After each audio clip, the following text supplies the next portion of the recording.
Hey, welcome to the Sharpe Way Show. Yes, it is Larry Sharpe here, 7 p.m. on the East Coast. I'm glad you're able to join me for a little bit of your evening. And I thought since yesterday I did a very exclusive, for those people who are on Instagram, I did a very exclusive Sharpe Way Instagram live all about veterans, military industrial complex, foreign policy, all those types of things. If you want to see it, please head over to Instagram, Sharpe Way Instagram, check it out if you want to. But I wanted to come back on today and kind of be a bit broader. And I wanted to have a conversation. Someone on Monday, I actually forgot who it was. I'm sure if you're watching, you're going to be upset at me. I apologize. You can let me know in the comments. Asked me to take the political compass live. I don't remember ever taking it. I might have, but I don't remember taking it. If I did, I've always gone to, of course, the world's smallest political quiz, which, by the way, the advocates are my sponsor, and the advocates.org, the world's smallest political quiz is there. So feel free, if you want to click on that link right there to go take the world's smallest political quiz. Please do that. And of course, always like, comment, share. You know, I keep saying it. I want you to keep clicking those buttons so that people watch. But I thought, you know what? The reason why I wanted to take it wasn't necessarily because I wanted to take it or not. It's not like I actually care where I fall on the chart. That doesn't matter to me. But I thought, what a great way to have a real conversation about libertarianism in a practical way. And that's what I always talk about, right? I'm trying to be the practical guy, right? Oh, I know it sounds terrible, but I am, right? I don't want to be the guy who's only about rhetoric or only about philosophy, right? I don't want to only be about that. I want to be able to also be able to practically give solutions and answers and explain why, because many times people don't know why we feel a certain way. But if we understand it, we're more able to connect with others. And then, of course, hopefully get more libertarians. I mean, obviously, that's my goal. I'm blatantly obvious about it. So yes, that's what I'm trying to achieve. So I want to go through the political quiz, if I could. And I'm happy to chat about it in any way you think appropriate. I'm happy to make that, have that chat. But I want to talk about it. And I don't know if you guys can see it or not, but I'm going to go through this and you'll see what we're talking about here. And immediately you see the first question, 6 pages, but won't be that long. Maybe it will be. If economic globalism is inevitable, it should primarily serve humanity rather than the interest of transnational corporations. That concept, the idea of globalism being inevitable, it's a big if. Is it? There's a part of me that says, yes, we're seeing it happening already, right? There's part of me that's like, I don't know, localism's starting to come up too. Countries are breaking up. Are the globalists winning or losing? I don't know, but let's go down that road. If it is inevitable, should it primarily serve humanity rather than the interest of transnational corporations? And I got to tell you, when I look at it that way, the piece that pops up to me is the transnational corporation. That's the part that turns me off, right? If it's just corporations, maybe, companies, maybe, but the transnational piece is what bothers me, because once it becomes something like that, that big thing begins to scare me, right? That's when that's when I see monopoly, control, eventual just domination. So I do get worried. So this says it should serve humanity. I'm going to agree, but just agree, not strongly agree.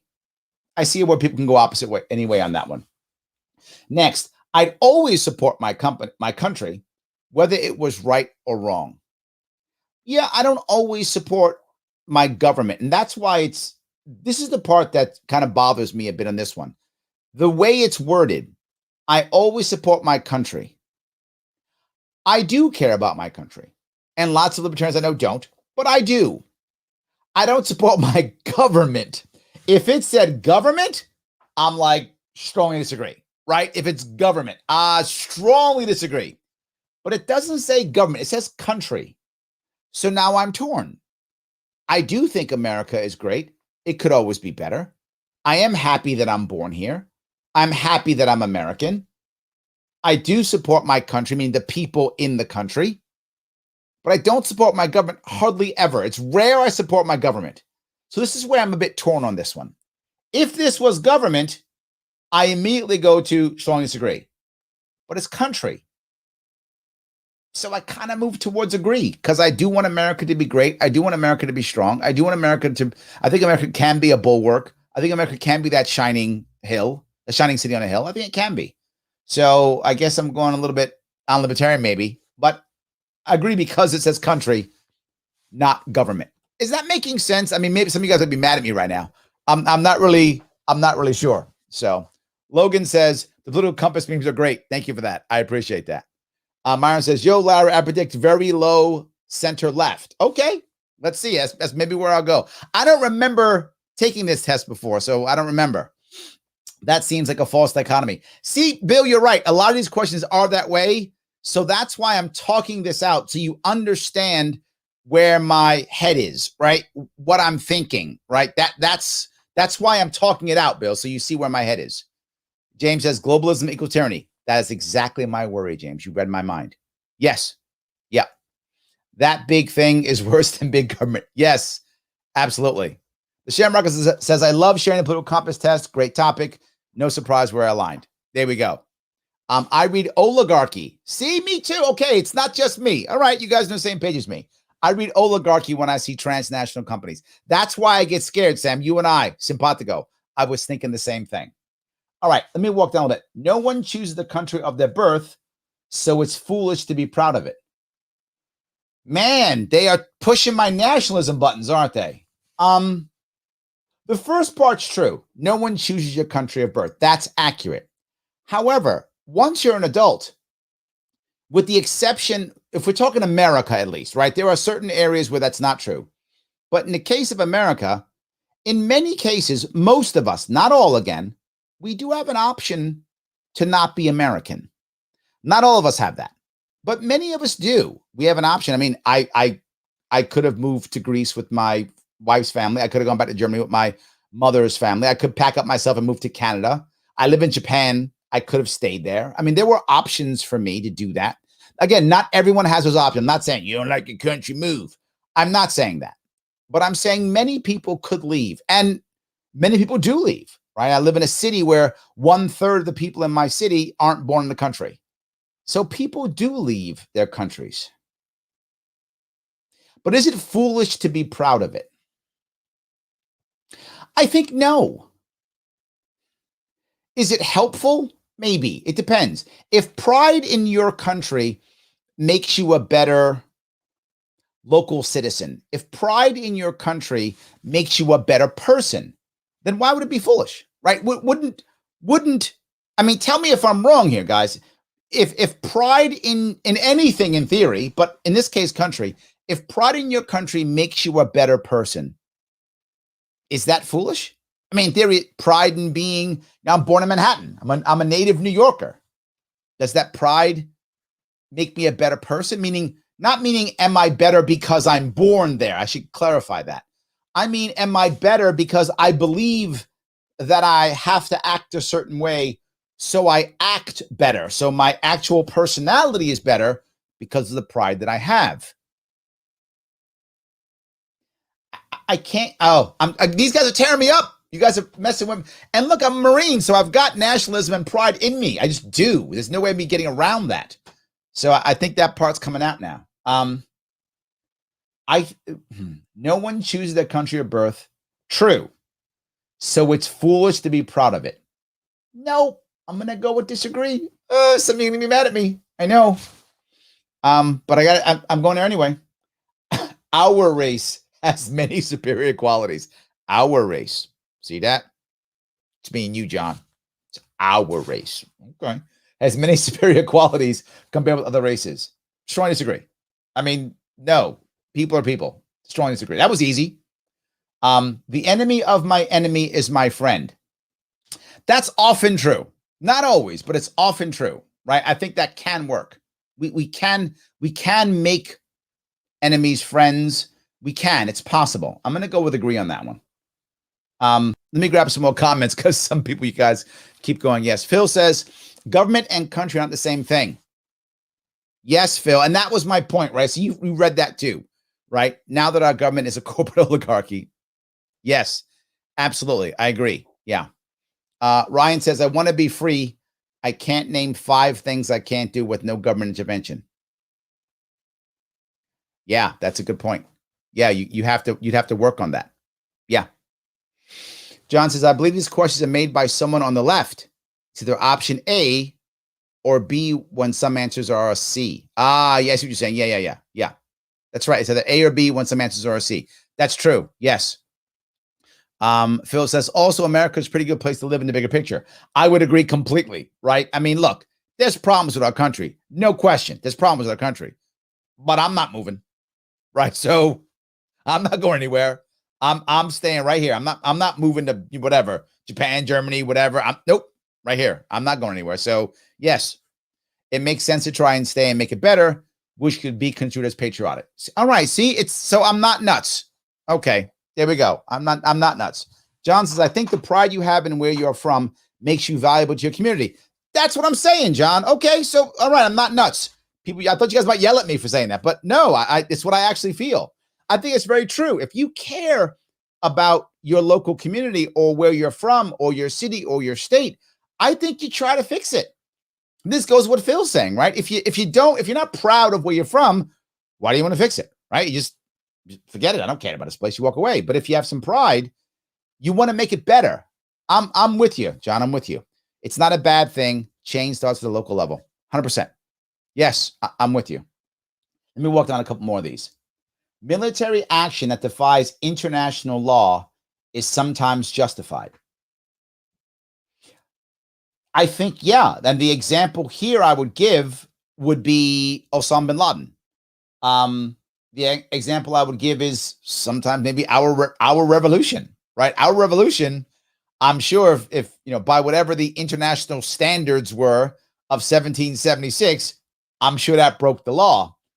So I'm not going to say strongly agree because I don't think that we should just be deciding to just do stuff, but I'm going to go with regular agree versus strongly agree because I do think sometimes we want to do things that make sense for us. I'm going to go with agree. So next, there is now a worrying fusion of information and entertainment. Strongly agree. I'm entertaining and I give information, but I'm not the problem. Avi, I'm not the problem. Others are. I'm one of the good ones. I'm kidding, but really, that's true. I mean, there really is an issue with that, isn't it? There is a problem with that, 100%. So let me grab a couple more. William says, I fled the UK to come to the USA. Thank you. I appreciate that. Welcome, my friend. Welcome. Yes. Jericho says, you will be proud of a community when you contribute to it voluntarily. Yes, absolutely. Yes. Avi says, New York State embarrasses me. If we can sell New York and California to China and be rid of their stupidity, we'd solve 90% of America's problems. Then we can be proud to be American again. I'm going to try to fix it, Avi. That's what I'm doing. I'm trying to fix it. That's my goal. I want to make it better. New York is an amazing place. The government's terrible, but New York State is, those of you who live in New York, you know what I'm talking about. It's a great place to live. I'm sorry. It's a beautiful place to live. I'm not going to say great because government makes it bad, but it's a beautiful place to live. Our government is our problem. That's what it is. So yes, Christine says I am entertaining. Thank you, Christine. I appreciate that. Yes. So let me go to the next page. I got one page done. We're getting through this. See, we are. Now, this is the economy now. All right, let's see. People are ultimately divided more by class than nationality. I'm assuming then they mean internationally, obviously, or do they mean internally? That's a tough question. So is the question saying that internally nationality means ethnic background within a nation? So whether I have, whether I'm Black or whether, I'm Hispanic or whether I'm, whatever, whether I'm Native American or whatever, am I more divided by that when he says nationality than class, meaning rich, poor? Or is this question globally? Now, globally, we're more divided by, I'm German or I'm Japanese or I'm American versus I'm poor or I'm not sure on this one. I can't go strongly either way because I'm not sure what the question is. So this is by default bringing me more towards the center because I don't know what the thought process is here. I'm gonna take it by definition. Nationality means global. So I'm gonna go global. So people globally are ultimately divided more by class than nationality.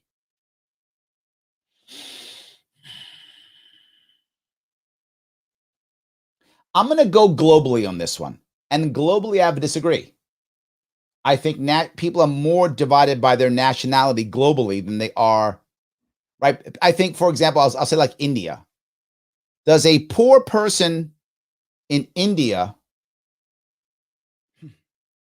does a poor person in India connect more with a wealthy or middle class person in India than a poor or wealthy or than a poor person in America?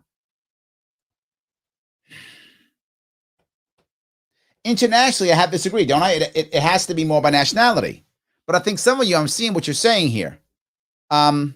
Jericho saying the question is asking if class versus race or nationality is what causes the gap. Adam says, I think they mean internally.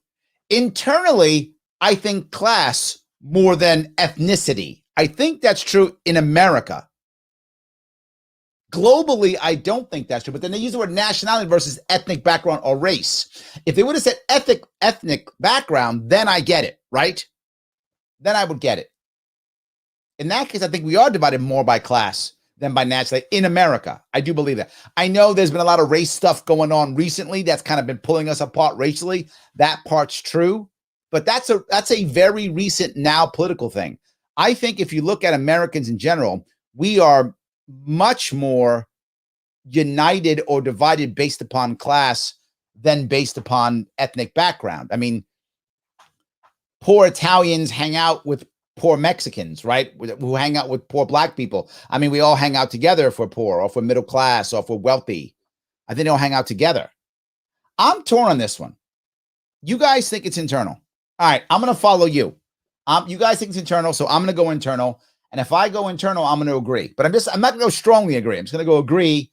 I'm going to go with what you guys think. You think it's all internal. So I'm going to buy it. Even though I thought it was external, I'm following you. Agree. All right. Controlling inflation is more important than controlling unemployment. 100%. Not even close. How are you going to control unemployment? How good we've been doing at that? I mean, how good we've been doing controlling inflation? We haven't. But yeah, I think we have to. I completely agree. Inflation is far more important. That's a strong agree. Let me grab some of these here if I can. Some of you are, let me keep going here. Here. Sorry. Dave says, I would have taken that to mean locally, not globally. Yeah, I went there. You guys all think the same thing. You're taking it locally. I'm going to go down there. I think what he's saying is that rich Italians will associate with, say, rich Irish people before they associate with poor Italian people.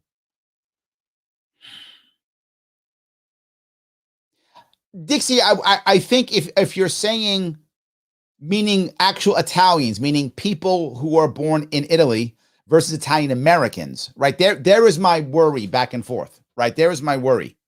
I think if it was globally, I think rich Italians would hang out with poor Italians or middle class Italians faster than rich Irish people if they was someplace else. And my only example of that is when I was in the Marine Corps. I was overseas many times. And when in a foreign country, we always hung out with Americans, right? Whenever we possibly could, even though many people came from very different areas. We had guys, from New York, guys from Texas, guys from Florida, guys from very rural, came off a farm, guys who came out of the inner cities and everything like that. And we all hung out together because we were all Americans. I mean, maybe that's because we were Marines, right? So we're more nationalistic in general. So maybe. It's tough. It's a tough one. It's a tough one. I'm not sure where it is. John says, I think the question is the answer. The class warfare is much larger than racial, but the media via the government pushes that narrative. All of us as people have more in common as people, regardless of race. We as middle or lower class are more real than the upper class. I think that's true. I think that's very true, John. I think you find the real what is real America is almost always middle class America, whether that's middle class rural or middle class urban. I think that part is true. I do think that's true. It's a good point. I think it's a good point. So Sam says, I have friends of different backgrounds, ages, etc., but I have exactly 0 multimillionaire friends, despite them also having European ancestry. I also have 0 friends on Skid Row. I vote class. Yeah. Yeah. That's why I agreed with it, Sam. I agree with it because I think it's internally. I agree. Yes. So thank you. That's good. All right. Let me keep going down if I can. All right. Because corporations cannot be trusted to voluntarily protect the environment, they require regulation. Man, does that question taste bad? I could just taste it in my mouth. I don't like that. That tastes bad. But my worry again, see, the problem with the corporations, are you talking about large corporations, small corporations?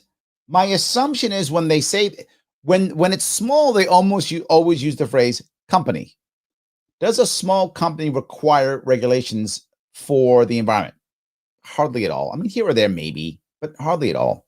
Large corporations, I think, yeah, but not a lot. Just like regulate.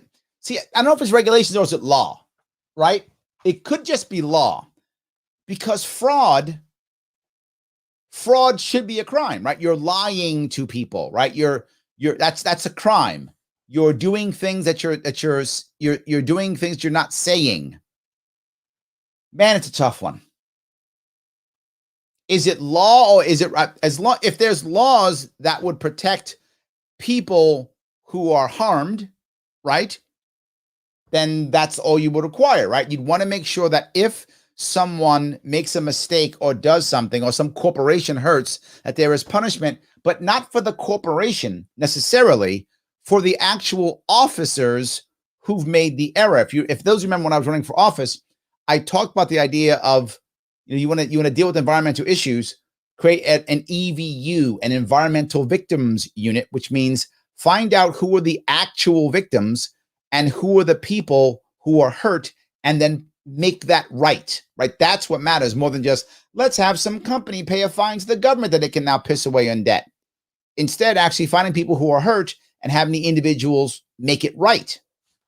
That's what I see as justice. So is that regulation or is that law? I'm not sure. So I'm going to go with, oh God, I hate it when we say it, but there has to be laws to stop the corporations. It's not going to work in today's world. It just doesn't work that way. I'm going to go with agree. Boo. Sorry, guys. From each according to his ability to each according to his need is a fundamentally good idea. It's not a good idea. It is a great sounding idea. It feels amazing, and I understand why people like it. That feels good. I love that idea. It feels amazing, but it is a terrible idea. It is not a good idea. So I'm going to go with strongly disagree, acknowledging that the emotion behind it is good, that it sounds nice.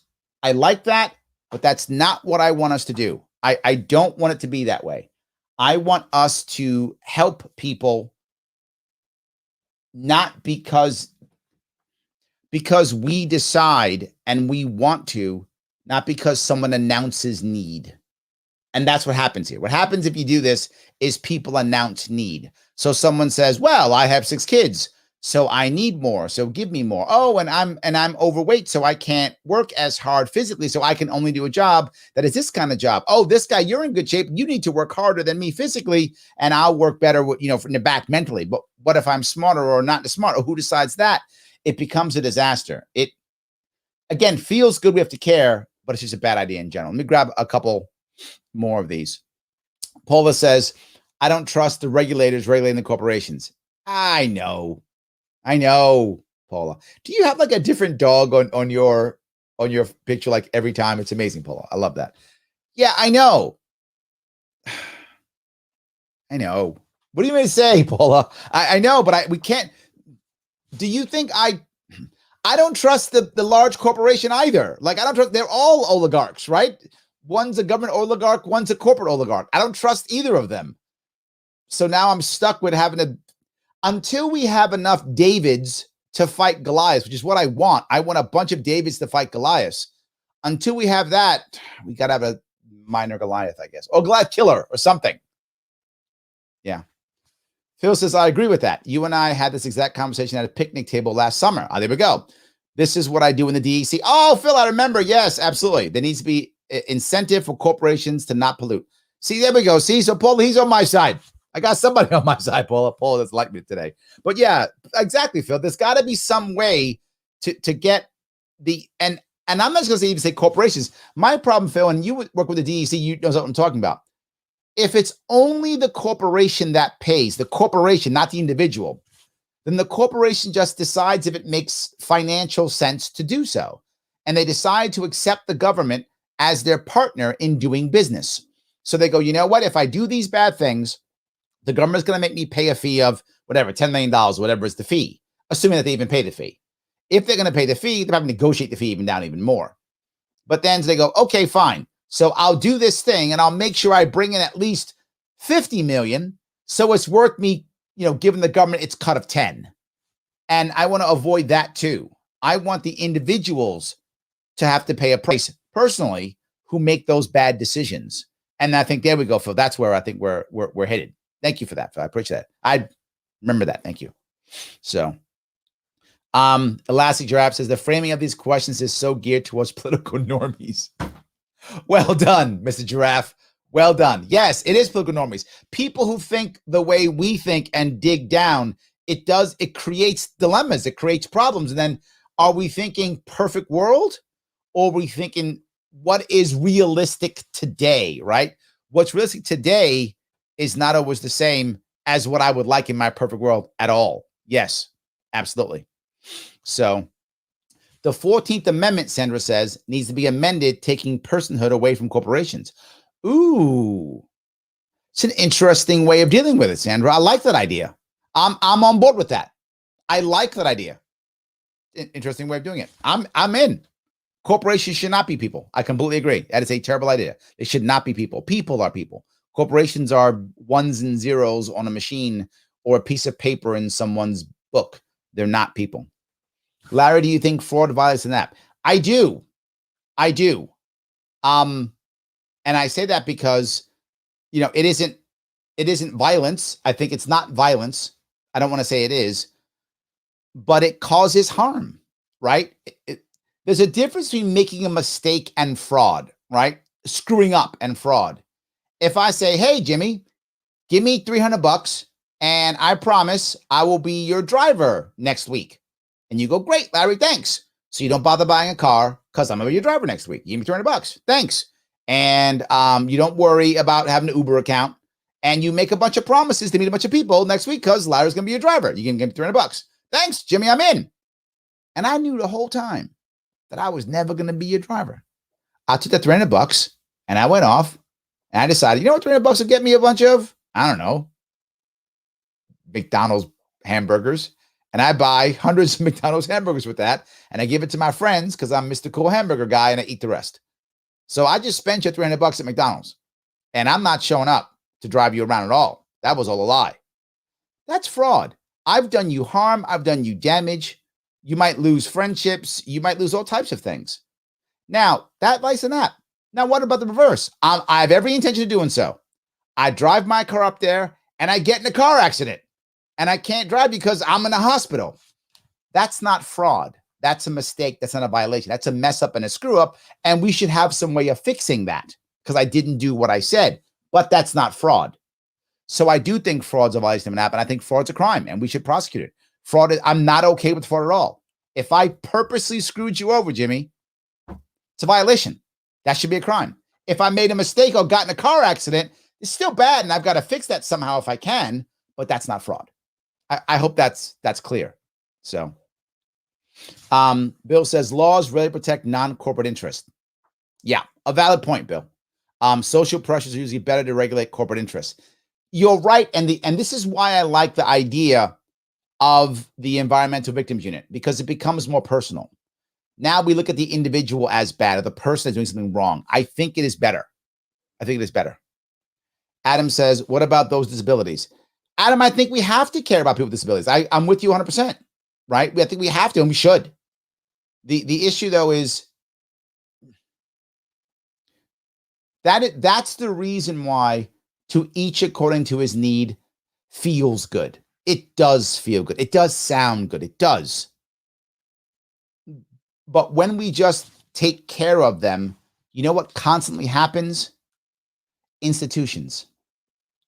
And I'm not against institutions. I'm not like against it. But when you have a loved one who's in trouble, disability, or any of those things, an institution shouldn't be how we take care of them or service their needs. It should be an option for you. And you decide that the best thing you do for your loved one is an institution. I'm okay with that if you choose that. But maybe you should be able to have a charity that will help, a local church group that will help, or yourself, or stay at home and take care of your loved one, or whatever is the case may be. Disabilities aren't only those that we're born with. Sometimes we have accidents, get old, have illnesses, and they become disabled after an event. So it isn't even always at birth. It's sometimes an event makes someone disabled, right? Whether that's, I think about veterans getting disabled coming back from war, or someone having a traumatic experience, car accident, illness, old age, getting old to where you can't function as well you used to function. So I do think you have to worry about that. I just don't think it should be this, if it makes any sense. And if we have the right environment, it will. William says fundamentally bad. Yes. Gene says, sure, it sounds good, just like so many Democratic policies. Gene, you're right. Right. If you've noticed, now the Democrats have won the election, their rhetoric is way different. If you go back about a year ago, before the election, Democratic rhetoric was really nice. Fairness and equality, and we're going to help people. We're all going to get free stuff. It was amazingly good sounding rhetoric. Then they won the election. But that changed. So, but yes, the thing that I always often tease people about is people laugh at the good sounding rhetoric. But remember, most people who vote, they're not paying deep attention. This is to Last Giraffe's, point about the normies. And many of them only hear things on the surface. And also many of them, remember, for many people, politics is more emotional than logical. For everyone, it's always a mixture of both. But for a lot of people, it's actually more emotional than logical. I try to make mine far more logical than emotional, but it's emotional for me too. I'm still human. So when things sound good, people often fall for it. It's very common. I wish it wasn't true, but I think you all know it often is. So yeah. Paula says, who determines the need and the ability? Yes. There is the harder part right there. Yes. 100%. Yes. That's a great point. 100%. So let me grab a couple more if I can. The freer the market, the freer the people. Usually I agree. Yeah. There's one exception. This is, based on what Sam was saying. If it goes too far, then it becomes oligarchy and monopoly. So I'm going to go with agree. That's usually true. There are some exceptions, obviously, right? Monopoly is always bad. So, but yeah, absolutely. Land shouldn't be a commodity to be bought and sold. Why wouldn't it be? Should the government hand it out? Or does nobody own the land?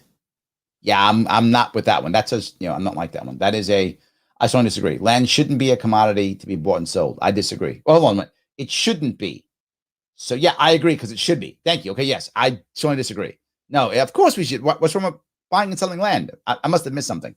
It is a sad reflection on our society that something as basic as drinking water is now a bottled, branded consumer product.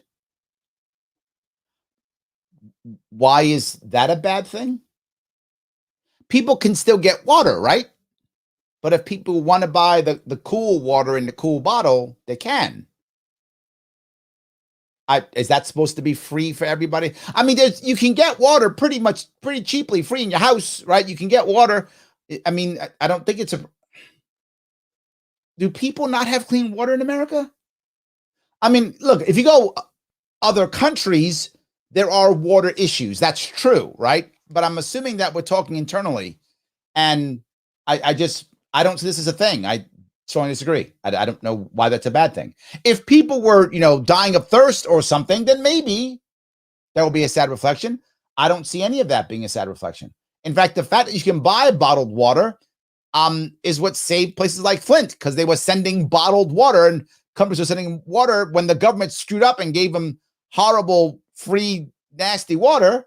It was literally the branded consumer product that saved the day. If you can call that saving the day, that kept them alive, at least I'll say that. I don't know why that would be a bad thing. It is regrettable that many personal fortunes are made by people who simply manipulate money and contribute nothing to their society. Well, yeah, that's true. I mean, the amount of financiers we have in America is far too high, and that's all because of the Fed and all that kind of garbage. The Fed got, yeah, it is regrettable. I'm not saying it's illegal. I'm not saying it shouldn't be. It should be illegal. I'm just saying our culture has far too many people just making money and moving money around. Far too many. It's a huge chunk of our society. It should not be that high. I mean, we do need to finance things, clearly, but we finance everything all the time. Everything's in the market. Mortgages are in the market. Your savings accounts is in the market. I mean, the destruction of retail banking for the average American is all because everything has to go in the market so people can get their fees for moving money around. This I actually agree with. It is regrettable. Again, not saying there should be a law against it. It's a terrible society. We should not be doing that. That we should be adjusting it. Finance should not be such a huge part of the American economy. It's far too large of a chunk of our economy. So protectionism is sometimes necessary in trade. When is protectionism necessary? I can't think of a time. When is it necessary? I don't think so. I'm going to go and disagree. I don't think it's true. I think the more open you are, the better to find the things that you need. Am I too purist in that one, guys? Is that too pure? I don't know. Let me grab some of your comments here. Dustin says, good point, Larry. Thank you. I appreciate that. Yes. Flint had an issue. There we go. Yep. Adam says, what I meant was a person with a visual disability, degenerative eye disorder. I happen to know people who have that, develop later in life. I am sick and tired of government departments telling me what my capabilities are and limitations are. Ah, yes. Since my disability isn't physically present, I don't think tick all the right boxes, to get the right services. Right, to be left alone, me do my own thing. Adam, I think that's true. And the funny part is when you talk about that, you will find people very often who will say, if the government leaves me alone, I can find, my own answer, right? I can find my own answer. And I'm not against the government allowing that to happen, but we should be able to help people, because the sad part is government's going to do what most people want, but your loved one will do what you want. And now with technology, we can all get together, and anyone who has a specific disorder, whatever that might be, a disability that they might have, can get together and help each other. And I think that's another great thing. So yeah. So financiers and natural resource speculators. See, same thing. Exactly. They're not doing anything. They're not pulling the resource out of the ground. That's something. They're not shipping the resources to a factory or something. That's something. I agree with you. I'm just speculating. Far too much of that. Far too much of that. Again, I'm not saying it should be illegal. I'm not saying that. What I'm saying is our society shouldn't think this is a good thing. There should be the social pressures that, who was that? Who said that? I forgot who said that. But yes, that's what we should be thinking about. I completely agree. There's just too many. We need financiers. We do. That's how we grow businesses and economies. But my God, for those of you who know, it's massive. It is far too large a group of people. Absolutely. Yes. Brian says, I pay for my water usage in my house. The only difference is that I pay the government for my water, not a company. Valid point. Yes. Valid point. Yes. Larry is running against GameStop and Amy stocks. Get him. It's funny. The reverse is true. And what I mean by that, if it was more of an equal playing field and people actually understood how this works, there'd be less of it. The reason why this works is like what the last giraffe is talking about, is that with all of the stuff that's going on, the wealthy and the top percentage always win. That's why that's why they try to stop this stuff. Absolutely. Yes. All right. So if I can grab this, if I could. Wasn't that a part of the reason the Great Depression happened? Everyone had their life savings in the market. Yeah, you don't want everything in the market. You don't want everything in the market. It's a bad idea. Yes, it is a bad idea. Yes. Missy helping me out. Please put a Sharpe way. Absolutely. Like, subscribe, share, comment. Yes. Yes. Thank you, Missy. Let me bring that up right now if I could. It is an important piece.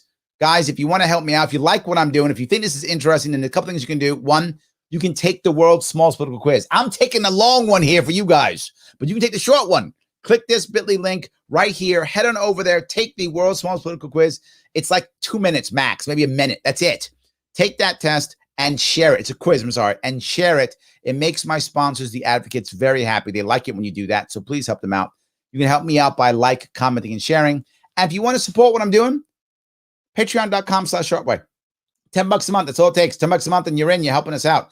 And coming up here in the coming weeks, I'm going to start having exclusive Patreon content. You can get a hold of me specifically on this show. So that will be a big thing coming up here. So please go ahead, if you can, do that. And of course, subscribe to my YouTube page. I know I keep bugging you guys about it, but please, subscribing to the Sharpe Way YouTube page does matter. When I get canceled on Larry Sharpe, I got to have a place to go. So please do that if you can. I appreciate it. So thank you for that, Missy. I appreciate you out there all the time helping me out. Yes.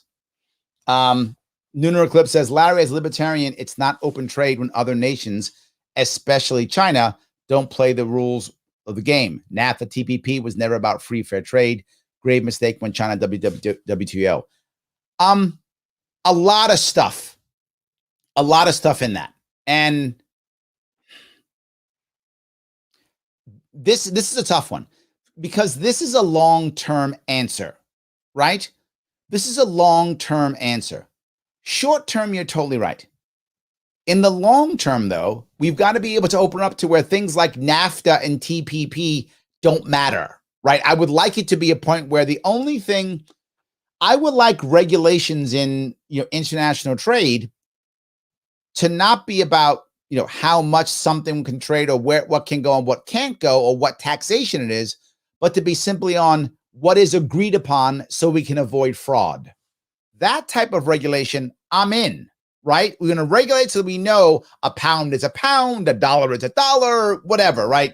30 days means 30 days. Those types of regulations, I'm totally with. I'm making sure everyone understands what's happening to avoid fraud.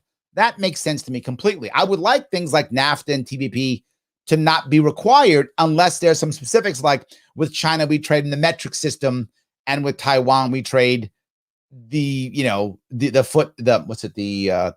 imperial system or whatever. I made that up, obviously, but that type of thing is okay. But what if we drop the tariffs? What if we let China play by the rules? As long as we have full transparency, guys like me and you have to decide that we're not going to accept it anymore.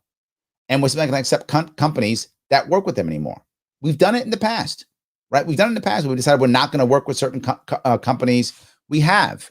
So I do think it can be done. But might we take a punch in the face in the first year or two? Maybe. But I think in the long run it will work. And I agree, China joining the WTO was a joke. I agree with that. So, yes. All right, let me keep heading down here. Ryan says, pretty much every bottled water company pulls from a municipal source. The lake sounds dirty to me, but all comes from the water table at some point. Also true. Yes, also true. So let me go to the next one if I can. The only social responsibility of a company should be to deliver a profit to its shareholders. No, that is a terrible idea. Profit to shareholders? How about to all stakeholders? How about delivering a product to its customers? How about supporting its workers? How about supporting the community it's in?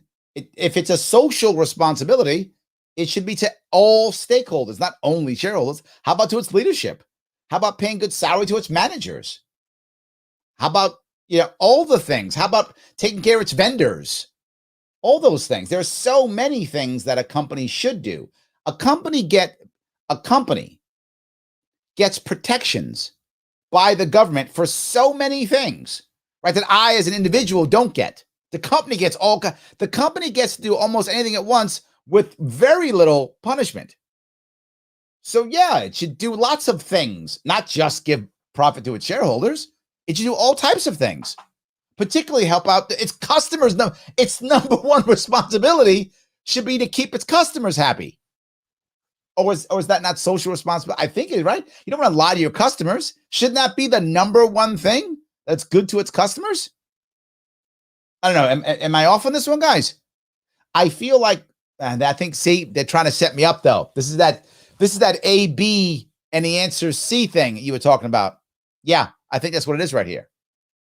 Because now in my head, I'm hearing this, that the only thing a company has to do is just give money to its shareholders. And there's so much, it should be all the stakeholders. And that's the big difference. All the stakeholders, and there are many stakeholders in a company. Shareholders are also stakeholders, but so are vendors and employees and customers. Ugh. I'm gonna go with disagree, but just not strongly. Even though part of me is like strongly, I'm gonna go with just because I'm not sure. Did they mean stakeholders or did they mean shareholders? Ugh.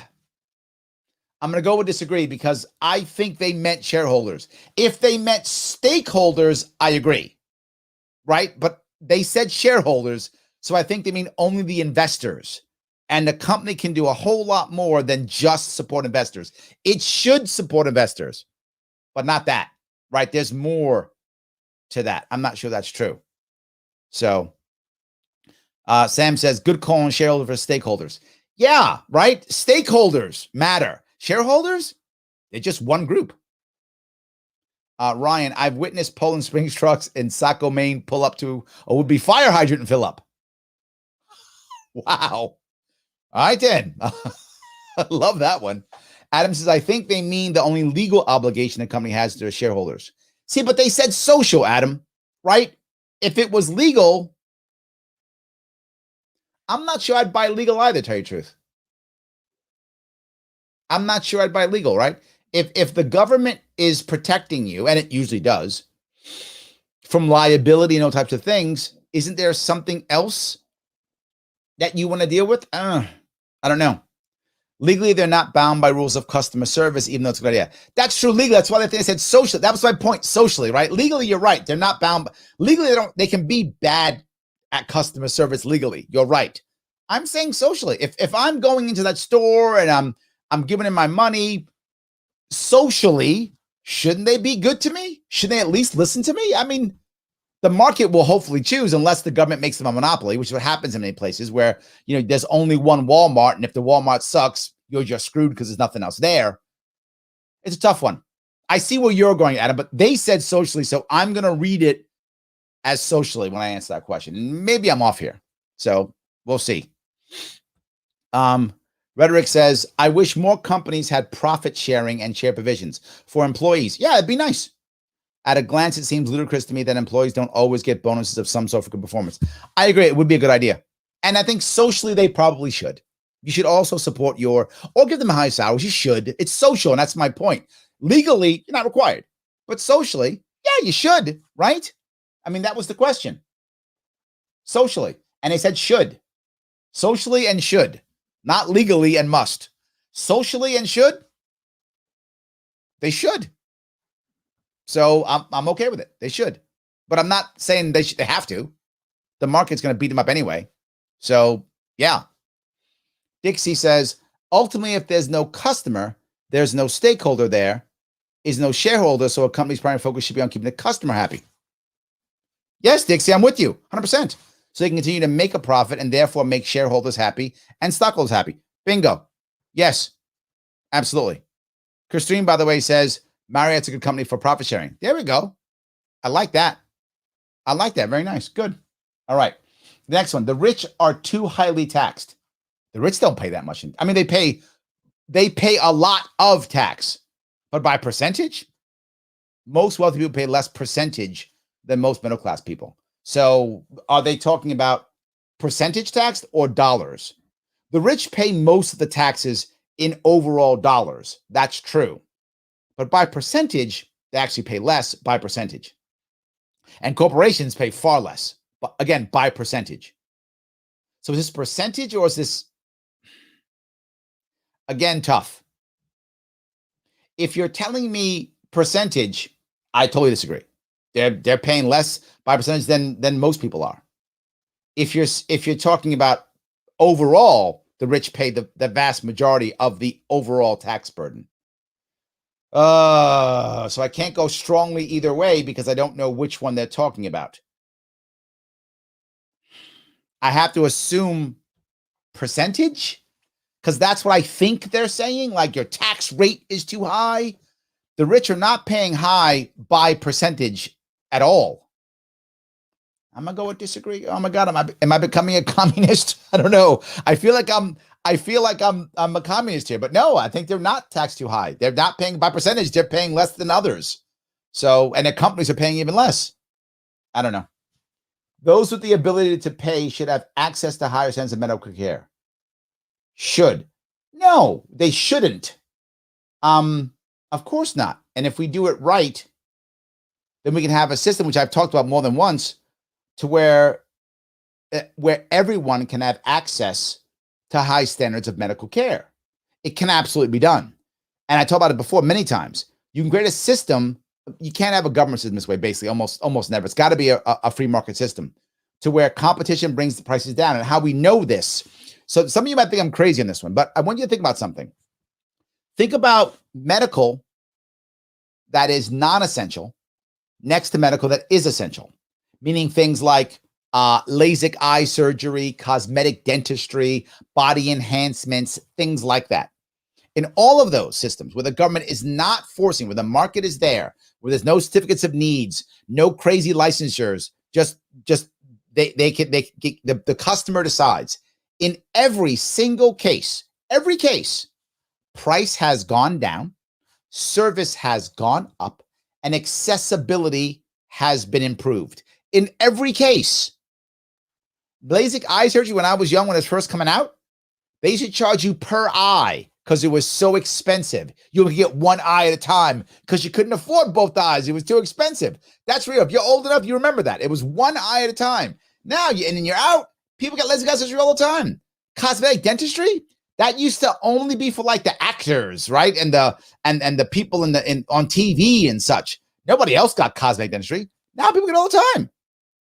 So I disagree. You don't have to have that at all. You have a good free market system, everyone will have access to better and high quality medical care. Now, will the rich be able to fly away to a hotel and get cool stuff in Thailand? Yeah, of course they will. But it doesn't mean that the people who are poor middle class can't have high standards of medical care. Of course not. With the current government plan, that's true. But this shouldn't be that way. So those with the ability to pay should have access to higher standards of medical care. Disagree. That's one disagree. It shouldn't happen at all. No. Government should penalize businesses who mislead the public. Of course. Fraud is a crime. Did we discuss this? Fraud is a crime. You should not mislead the public. Of course not. Tell the truth and let people decide what they feel is correct. That's it. A genuine free market requires restrictions on the ability of predatory multinationals to create monopolies. I agree. We even with the free market, you have to watch out. You have to watch out for the monopolies. The monopolies will destroy markets all the time. I agree with that. Yes, I agree. I strongly agree. I agree with that. It's absolutely true. Yes. So did I make some of you guys unhappy? I'm sorry. Some of you might think, Larry, is he a real libertarian? So yes. Jimmy says corporations shouldn't pay taxes. It only opens the door for tax loopholes, giving favor to some corporations and offsets the free market capitalism that we're told we have. Oh, so you're saying no corporate tax. So are you saying that we should end corporate tax but retain personal income tax? Or you're saying they should all go away, and then how do we tax if we do it all? So I'm not sure. I'd want to know where you're going with that one, Jimmy. I'm open to hearing it. I just don't know where you're going. Are you saying that we shouldn't be taxing at all? Which I'm not against. You know that I've come up with many ways of raising money other than taxation. I would really rather not do that. I'd rather have ways of raising money other than taxation. I'm with you. I wonder how we do that. So yeah. David says, it has to be percentage, the only true comparison. That's what I was thinking, David. That's why I said it, because I think it is based upon percentage. Yes. And Christine says the working poor are too highly taxed. Yes, Christine. We're all kind of too highly taxed. This is I'm kind of liking, what Jimmy's talking about. But yes, absolutely. John says corporations pay no tax. They pass the cost to the consumer.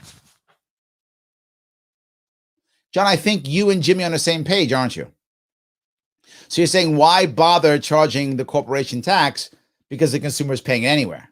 You might as well just have a consumption tax then. I like that. It's a valid point, right? If the corporation is going to pass it off to the consumer anyway, then why not just have a consumption tax, cut out the middleman? Why would corporations pay taxes? Interesting idea. Interesting idea. But you're going to punish the corporations, John. That'll teach them. That'll teach them.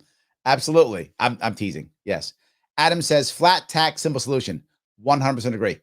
Right? I would like to end a lot of taxation. That's what I would want to do. And particularly New York State's income tax, of course. The same, but the same piece, if I had to accept as a stepping stone flat tax, Adam, I'm in. I would take that as a stepping stone, but only as a stepping stone. Because I think we need to really change how we collect money from us. And it needs to be much different than what it is now. Completely agree. So, yeah. All right. See if I can keep going down here. Christine says, a la carte medical service. Some people have it. And you do see that it winds up becoming better and better. Yes, absolutely. David says, I think that has more to do with evolving technologies in the market. Yes, David. However, there's a however on this. Yes. But that happens because it's not as regulated, right? The technology evolves. Are you telling me technology hasn't evolved in things like cancer and heart? Of course, it's evolved in all those things. But because of what's happening in that world, it's far more expensive. There is technology evolving in everything, but there are two separate markets side by side, right? The non-essential versus the essential. And in the essential, it's gotten more expensive, less access, harder to get to. Non-essential? The opposites happen in every case. Prices have gone down, more accessibility. That's my point. I think you're right, but I think that doesn't happen without the market, if I'm making any sense. So Adam says you're developing socialist tendencies. I'm concerned. I don't know. Don't call the Mises call because somebody's gonna get mad at me. Don't do it. I'm trying to be human, Adam, and I'm also trying to think about what will be my perfect world versus what can we accept today, right? Both of those two things I'm trying to handle here. And also, I like the conversation because for those of you who are watching it and hearing me go through this and watching the comments pop up, I hope that you're realizing that these are conversations that we should be able to have without yelling and screaming, without calling somebody statist, without being angry, to talk to our friends and our family and the people who we care about, our coworkers, if that's the case, to get them thinking more towards a liberty way. We have to have these conversations. And I feel like something like this gets us having those conversations and talking about those things and going, you know what? People do think this. People do think that. What can we get? What can't we get? All those things. So I do talk to socialists a lot. I live in New York City, so I have a lot of conversations with them. So it was Spike Cohen called me the communist whisperer. He said that I'm able to speak to everyone from the left, even the communists, which is true. You guys have seen me. I will speak to anybody. I'll talk to communists too. So I'm the communist whisperer. That's fine. I'm happy to be that. No worries. Absolutely. So, all right. Let me see if I can keep going here. The next one. Keep going here. Here we're getting tough now. You guys are gonna be mad at me for these. Here we're getting tough. Okay. This one says, abortion, when the woman's life is not threatened, should always be illegal.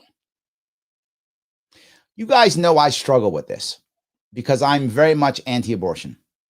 And at the same time, I know that making abortion illegal doesn't actually stop abortions or even slow them down. The only way that we actually make less abortions is by changing culture. The abortion issue is a cultural war. It's not a legal war. The legal war is over. We've already lost that war. It's over. It's done. And I know it sounds like a cop-out. I know it does. But I'm not copping out. If you've noticed, I'm not copying. I'm just realizing that this battle is one we can't win. So don't bother. Can you get the best way of actually reducing abortion is to create an environment that supports women better so they don't choose abortion. I would much rather make abortion obsolete than illegal.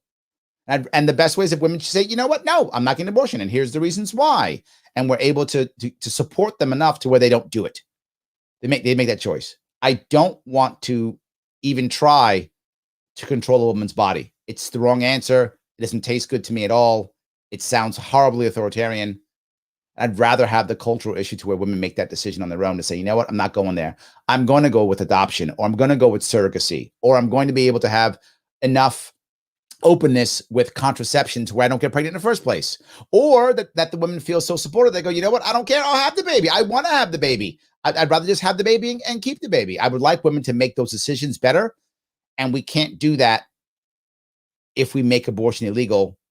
It'll actually come across as being anti-woman. And the last thing I want to be is anti-woman. So I'm going to have to say, I disagree. I hate saying it. This doesn't taste good saying it. But yes, I should always be illegal. I disagree.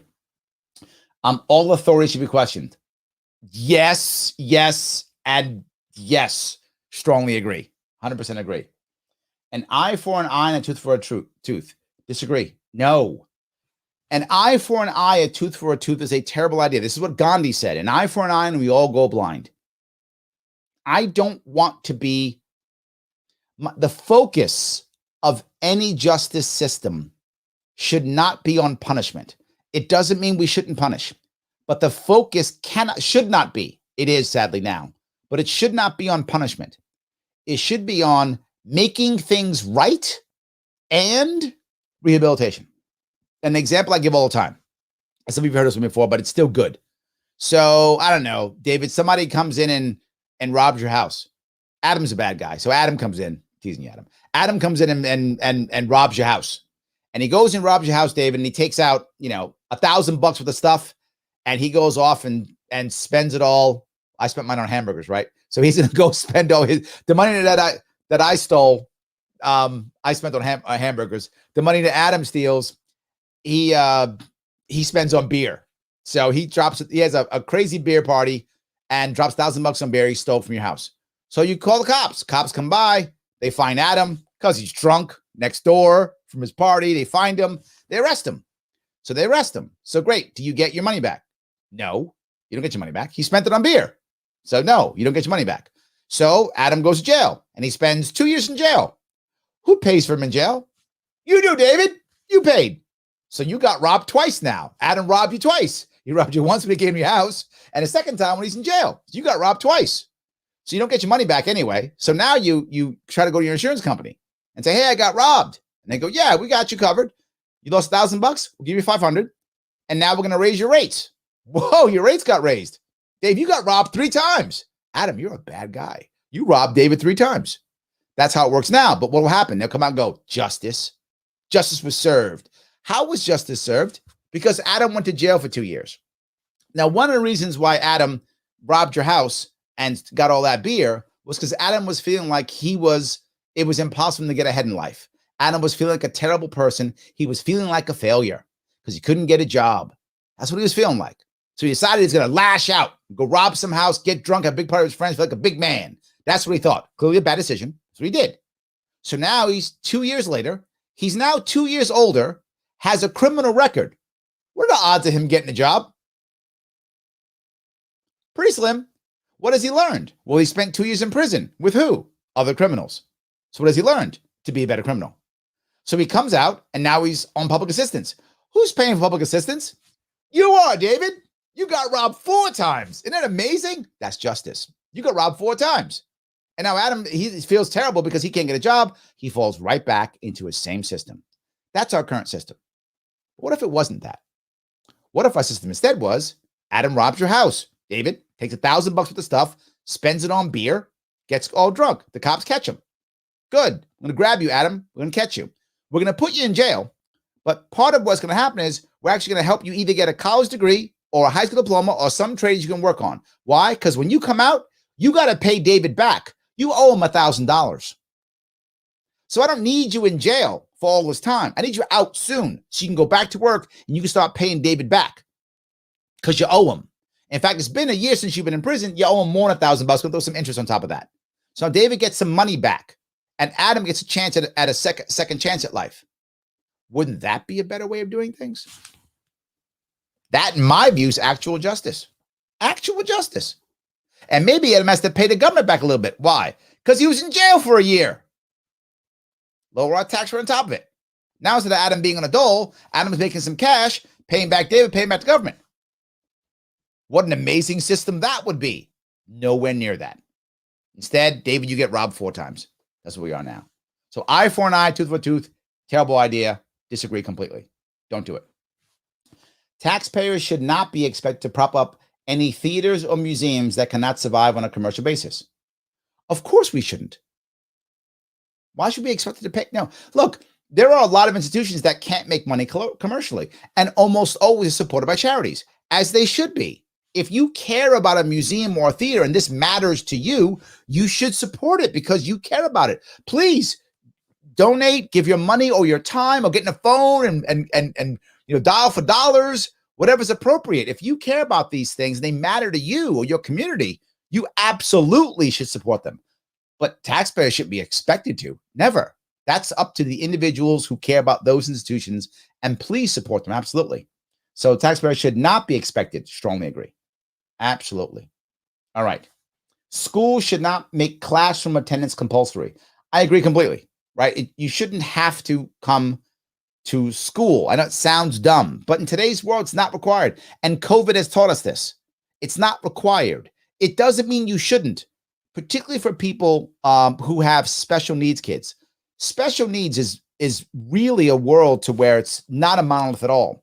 And some kids really need, not even special needs kids, but specifically them, but also some kids really need a school environment, and they need that structure, and it really matters. And if that's your kid, please send your kid to school. And some kids, doesn't matter. Some kids should be taught at home. Some parents want to homeschool. Disagree completely. This should not be compulsory. If you want to have a system to where you have to pass a test to get to get a high school diploma, that's fine. But why do you have to? Disagree. I'll grab some more of your comments if I can. A lot of you guys are popping this up here if I could. Gene says, don't mislead the public unless you're reporting the news or running for office. Thanks, it's cute. Yes, I love that. Jimmy says, hold on. Jimmy says, well, they should all go away, but start with corporate taxes. The lobbyists would go away. Oh, Jimmy, valid point. You're right, right? A huge chunk of lobbyists are there to somehow get tax breaks, a huge chunk of them, right? I mean, there's other issues, but you're right. A bunch of them are about taxes. You end the corporate taxes, and you would have a bunch of lobbyists going away. Valid point. Another good point. I think you and John have some very good points on this one. I hadn't thought about the lobbyist piece as much, but that's very good. That's true. Yeah, that is very true. That would be something that I think most people wouldn't think of. Nicely done. Yes. Brian says, we tax as the founders intended, only for a specific purpose and for a limited time. We did start that way, Brian, but then it always winds up going into the general fund. But no, if we don't have that culture anymore, that makes any sense, right? Our culture now is just tax and raise money and then give it away. But if we had a better culture, I think the average person would feel better about taxes in general. If it was that way, if it's like, oh, we're taxing to whatever, build that bridge. I think you're right. People would feel better about it. Yeah, but we're nowhere near that culture. Rhetoric says the problem is the libertarian crowd seem to think that the market can keep monopolies at bay naturally. And those more state inclined think we need government to do it. And that's, you're right, Rhetoric. And this is where I struggle, because I don't think the market itself is savvy enough to break monopolies all the time. It does and doesn't, particularly with technology. And now we have where your Google or your Bing, and that's it. We don't have Coke and Pepsi anymore. It's not how it works in many cases. When you can have a Coke and a Pepsi or McDonald's and Burger King, then it's fine. But technology, often that doesn't happen. So I do worry about that a bit. That's why I said my thoughts are, laws at least. And the only thing I worry about is monopoly. That's my biggest issue. Otherwise, have at it. No fraud, no monopolies. That would be my market. If I could magically make the market work, it'd be no fraud, no monopolies. That would be my magic if I could make it happen. So those are my only issues. So yeah. All right. Christopher also says, if we must be taxed, I'm in favor of flat tax, including corporation loopholes. I agree. Flat tax. Yes, absolutely. That would be the right answer. So let's see here. The market allows for technological development. That was my point. Thank you, Rhetoric. You read my mind. That's what I was talking about. Absolutely. So, all right, see if I can grab this. Competition breeds innovation. Absolutely. Yes. John says, I've heard of a flat tax from conservatives, which I kind of agree with. The penny plan. No matter your class or function, you pay 1 cent per dollar you earn. Yeah, I mean, I think the concept, is a good concept. Some people have gone with 10% saying, following the tithe model, saying that 10% is the answer. And I don't know what that number is. I don't know what that number is, but I get the idea. The concept's a good concept, I think, in general.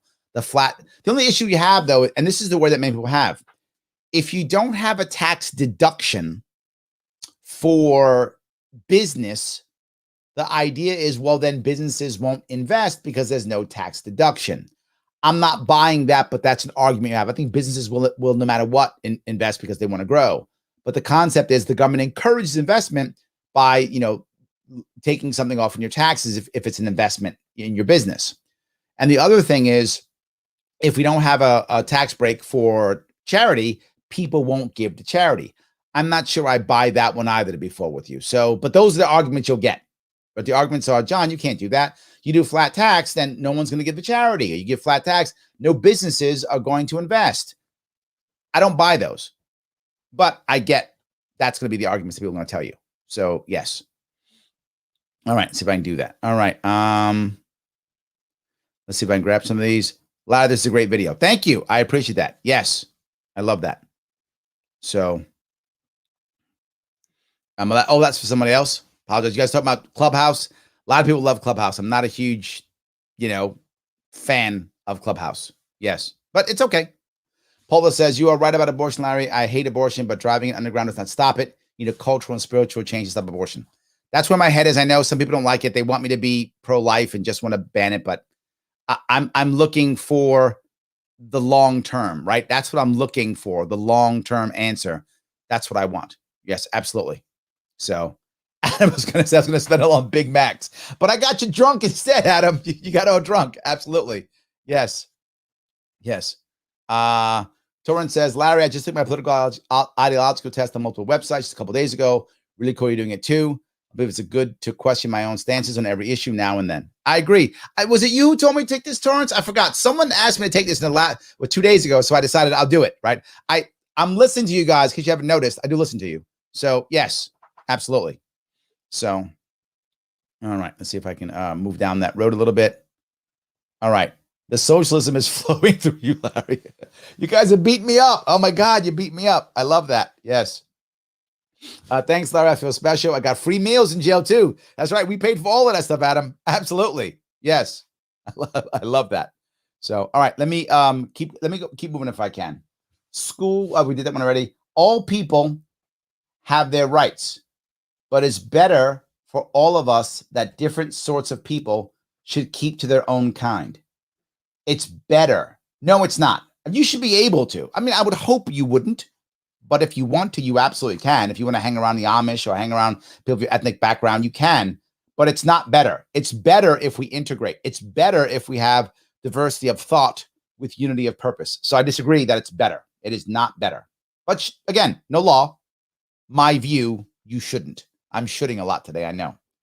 Good parents sometimes have to spank their children. Some of you get mad. I agree. I think sometimes, there's a saying I have that makes people angry when I say it, but it doesn't matter. I still believe it. Sometimes boys need their ass kicked. I know it sounds sexist. It sounds old school. I guess I'm those things, but I just feel it. And I only say it for myself. I saw it in my own self. And there were times when I look back at myself and I could have used an ass kicking. So anyway, just my view. I know some of you will be mad at me for that one, but I'm telling you how I feel, honestly, at least. I'm not BSing you. I'm telling you the truth. It's natural for children to keep some secrets from their parents. Of course they will. Kids lie. Oh my God, I have 2 kids. All kids lie. I hope that my kids lie less than most. I don't know if that's true. I hope that's true. Of course they do. Kids lie. It's what they do. We all lie, but kids lie. They do. Possessing marijuana for personal use should not be a criminal offense. Strongly agree. Should not be. Of course not. That'd be silly. Of course not. The prime function of schooling should be to equip the future generation to find jobs. Ooh. Well, I would say to function in society well. So I would agree with that, but not strongly because there are other things. I want every American who goes to school to be able to function well in society, whether that is whether that's in a job, whether that's with a business, whether that's as a homemaker, whatever that might be. I'm going to lean on agree because I don't want to be anything else. So I'm going to lean on agree with that one, even though I'm a little iffy on that. Excuse me. People with serious inheritable disabilities should not be allowed to reduce. What am I, eugenics now? Strongly disagree. Of course not. Even if you have a serious inheritable disability, it's up to you to decide, with whom you decide to have children with if you decide to do that. Some people don't. Now, I'll give you two crazy things, by the way. Some of you may not know this. This is going to sound crazy, but some of you knows will like this. Hitler actually had some family. Yep, Adolf Hitler. And part of his family was on Long Island, New York. It's true. Two of his nephews actually were in America. One of them was in the U.S. Navy. I know, crazy story, but true. So one of them was here on Long Island. He clearly changed his name and decided to never have kids. Both of his nephews, neither had kids on purpose. They didn't want to move the Hitler line. True story. Do your own homework if you want to. One of them was here on Long Island, and they literally were like, nope, no kids for us. The line ends. That's it. Now, am I saying that's a disability? No, but I'm saying those people made a choice to not have children, and you should have a choice to not have children. I knew a friend of mine when I worked in a marketing agency. I've actually forgotten what gene or genetic thing she had. I don't remember what it was, but in certain cases, she said that if I remember this right, if she has a boy, the boy will have it. This is probably 20 years ago. The boy will have this thing that will make him sick and he'll die, right? But it only goes to the boy, but it doesn't go to the girl or something like that. And she said, I tell, everyone that I get involved with romantically that I have this so they can decide if they still want to be with me or not. I was like, wow, that's hardcore. She's like, yeah. She's like, I don't want someone to be involved. If they want to have children naturally, we may want to adopt instead. So she knew she had literally this inheritable disability that I think it was, I may be wrong on this. I forgot what it was called, but I'm going from memory of about 20 years ago. I think it was only if the boy, if she had a boy, but if she had a girl, it didn't happen because she got it from her mother and she was a girl, so she didn't get it. But if she has a boy, then it happens. So anyway, no, I don't decide who breeds. Well, what is that? 100% disagree. You decide, you make your own decision. Fraud is bad. And if you know you have this thing and people are going to die or have it, you should tell your mate that this is what can happen. And you decide if you want to have children naturally or not. Your view, not mine. The most important thing for children to learn is to accept discipline. No, I'm not going to buy that one. So I disagree. No. There are no savage and civilized people. There are only different cultures. Wow, that's a hard one. And the reason why it's a hard one is some of the cultures that I think about, I feel so terrible about, like cultures that have things like honor killings and things like that. And, lopping off hands and heads and kidnapping people and stuff like that. And these are cultures. But am I prepared to call them savage versus civilized? That's a tough one for me to go because I hate some of these cultures that do these things and support these ideas. But am I prepared to call them savage? That's the piece. There are no savage and civilized cultures. There are only different cultures. I'm going to disagree because there are cultures that are bad. God, I sound like am I being bad again? I'm just trying to be honest with how I feel. There's some cultures that really suck. They just do. I wouldn't want to be part of them. I wouldn't move my family there. I would not live in those cultures, particularly those that are horrible towards minorities and women, particularly towards against little girls. I would never. I mean, they're terrible. Would I call them I probably wouldn't call them savage, which is why I won't go strongly disagree. I would call them backward. There we go. That's the word I would use. I would use the word backward. That's my word, backward. So I'm not going to go strongly disagree. I'm just going to go disagree because the word savage seems too much to me. Backward, yes. Savage, no. So let me grab a couple more of these if I can. So you guys are really giving me a lot. I appreciate that. Totally savage. Don't fear their language. I like that, Christine. They're bad. I don't know. It feels, yeah. Adam says civilized is purely a Western outlook. See, Adam, you read my mind, right? I don't want to be that guy, right? I don't want to be that guy. That's why, Christine, I didn't like the civilized savage thing because of exactly what Adam just said. Thank you. I don't like the savage thing, but I will go backward. I'll go there.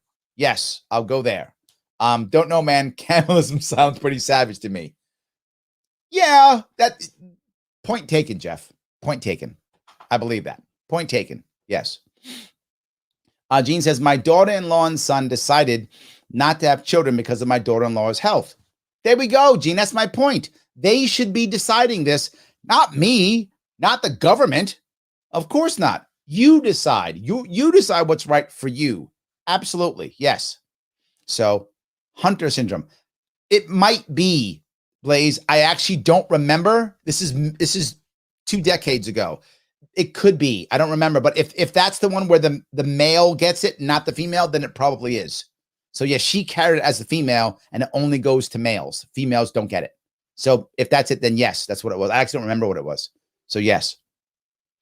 Brian says, if we didn't allow those with genetically disorders to reproduce, Stephen Hawkins might never have been born. Brian, nicely done. Nicely done, brother. Well done. Yes. Paula says, school is key to employment, but socialization matters too. So does having your tribe at a young age. All good. Yeah, absolutely. Adrian says, they both changed names and wanted to kill the bloodline. Yes, I remember that. I'm from Long Island. Oh, you remember it. You know you're from Long Island. Yeah, me too. That's how I know that. Many didn't know that. Exactly right. That's exactly what happened. People don't realize that actually happened. Yes. So that's good. See if I can keep doing this. Is the purpose of education to enlighten or produce workers for the economy? This is why we need to question the role of education.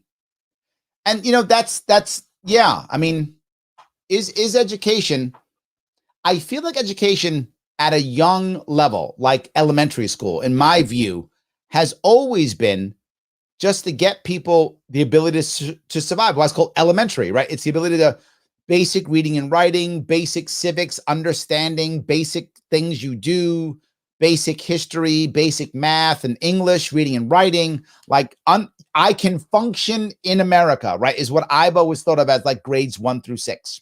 If you graduate from 6th grade, you should be able to function in America. That's what you should be able to do. I can function. Doesn't mean I can be successful. I mean, I could, but I can function. And then after that is what I always thought. That's when you start going to either specialization or enlightenment or how to think or any of those things. That's kind of where my head has always been. But I'm open to rethinking the entire thing. It's clearly not working. So maybe even I'm wrong with that. But that's where my head has been. Gene says schools should allow students to think for themselves. Yeah. Yes. Which is why I don't care if they show up to the class or not. As long as, they're doing that, right? As long as they're working, that's all I really care about. So yes. So, all right. Let me see if I can grab a couple more of these. Guys, thank you so much for all your comments. It's amazing. I appreciate this. All right. Those who are able to work and refuse the opportunity should not expect society support. Yes, you should not expect society support. If society wants to support you, meaning that there are local charities and people who want to support you, if you got a deadbeat son or daughter or niece or nephew and you want to write them checks and pay the rent, go ahead. I wouldn't if I were you, but if you want to, it's your money. Pay the rent. Please don't pay the rent. I'm saying, if you want to, go ahead. But society should be thinking that. I strongly agree. Yes. When you are troubled, it's better not to think about it, but to keep busy with more cheerful things. Ooh, it's a tough one. Because you do want to understand where you are, right? You don't want to forget about your problems, but you don't want to dwell on them either, right? You want to know what happened, understand your issues and concerns, know where you are, and then plan to move on and try to get better. So that's a tough one. I can't go with strongly agree because that's almost like I'm saying, don't worry about it, right? It doesn't exist. I'm going to go with agree because you got to think about it and then move forward, right? You got to do both. So I'm going to go with agree on that one. First generation immigrants can never be fully integrated within their new country. I disagree completely. Of course you can. I know many immigrants who have jumped right in. Absolutely. That's completely incorrect. Of course you can. Some choose not to because they either plan on going back or don't want to integrate, right? I know many people who are immigrants here in New York now who are like, no, I'm still from my foreign country, right? That's where I'm from. I like being in America, but I'm still a citizen. I go back. So I think it really depends on the person. They absolutely can. It's up to the individual if they want to or not. Some don't want to. So what's good for the most successful corporations is always ultimately good for all of us. Absolutely not true. It is sometimes good for all of us, but no, always. Nope, not at all. No broadcasting institution, however independent its content, should receive public funding. I agree. Should not be. Again, if you care about, some type of, broadcast institution, I don't know, like the Sharpe way, you should voluntarily support the Sharpe way or any other place. In fact, if you wanted to, you can head over to patreon.com right now, if you wanted to, /Sharpe way, and then throw $10 my way so that you can support this without public funding. It could just be you. Absolutely. Don't forget that. You can. I strongly agree. It should not. All right. Our civil liberties are being excessively curbed in the name of counterterrorism. Strongly agree. Oh my God, yes. Oh my God, yes. Not even a question. A significant advantage of a one-party state is that it avoids all the arguments that delay progress in a democratic political system. I mean, it is an advantage. I mean, it's not what I want. I'm not sure I want any of that stuff, but it is an advantage, isn't it? Am I missing it? I don't know, right? A significant advantage of a one-party state is that it avoids all the arguments that delay progress. Yeah, if I am the state, what I say goes, right? It does avoid arguments. I agree, it's true. I mean, I don't want it, but it's true. Although the electronic age makes official surveillance easier, only wrongdoers need to be worried. All right, no, I totally disagree. How about you need to be worried because someone's checking all your stuff out? No, what's wrong with you? Of course not. Of course not. Grab a couple more of these. So, all right. Let's see here. Learn the lessons rather than dwell. Well, that's my point, right? That's why I had to go with agree. I don't want you want to understand what happened, right? What went wrong, right? You do want to get that and be like, you know what? Here's where I am now. What is it? Something that I did? Is it my environment? Is it both? Is it a what happened here? Okay, here's where I am now. Let me make the next step. So I'm with you, which is why I went with agree, not strongly agree. So yes. Brian says, I have a genetic disorder called Dupuytren's. Did I say that right? Dupuytren's? Hope I said it right. Disorder. Should not have I been born. Of course you should have been born. Please, whatever that disorder is. I'm glad you're here, Brian. Yes. Too much navel gazing is a problem. Yes. People need to focus on solutions more than problems. Momentum and direction matter. Yes, absolutely. Yes, 100%. Adam says, come on, Larry, what's good for Google is good for all of us. Wow, how socialist are you? I'm becoming more and more, Adam, I guess. I didn't realize it. Living in New York City is starting to get me, right? Is the socialism getting into me? Oh, my God. Yes. Love that. Ryan says, I help out Larry on Patreon just so you know it's safe. Thank you, brother. I appreciate it, Ryan. Absolutely. Yes, absolutely. So, all right. The death penalty should be an option for the most serious crimes. I'm going to talk theory versus practice. In theory, am I against the death penalty? Is it possible that an individual may be completely irredeemable? Is it possible that for a group of people to keep themselves safe, the only real answer is to murder somebody or to kill somebody, to kill somebody? Is that theoretically possible? Yes. Do I trust the government to do it? No. This is why I'm against the death penalty. I do not trust the government to do it well. It hasn't. It can't. It is biased. It is biased against convicting people, period. It is. I disagree. Not in theory, in practice. I'm absolutely against that completely.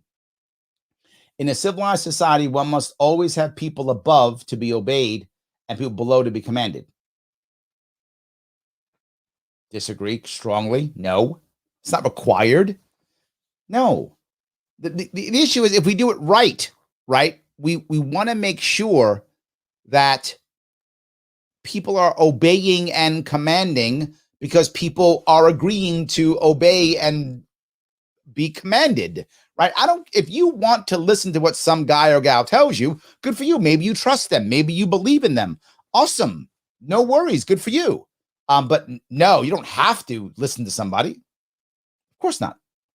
Abstract art that doesn't represent anything shouldn't be considered art at all. So I disagree. You don't decide what art is. I mean, he doesn't. The government doesn't. We do. If you think that it's art, it's art. Now, clearly, when it comes to art, only I'm correct. I mean, that's just how it is. But I'll let you fakely believe that you know what art is. You don't. Only I do. But that's fine. You can pretend like you're an art person. Only I know what's real art. So no, disagree. I'm kidding.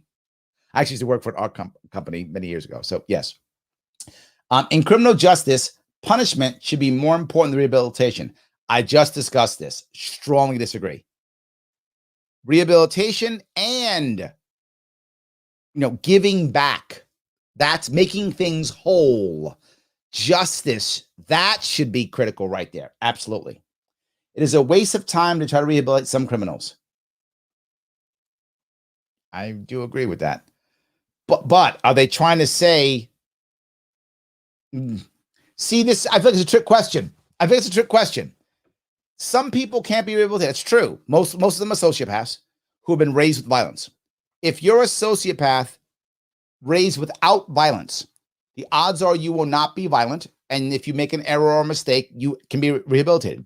If you are a sociopath who's raised with violence, it is virtually impossible for you to ever be anything except a prisoner. And that sounds hard, but if you guys know what I'm talking about, if you're a sociopath raised with violence,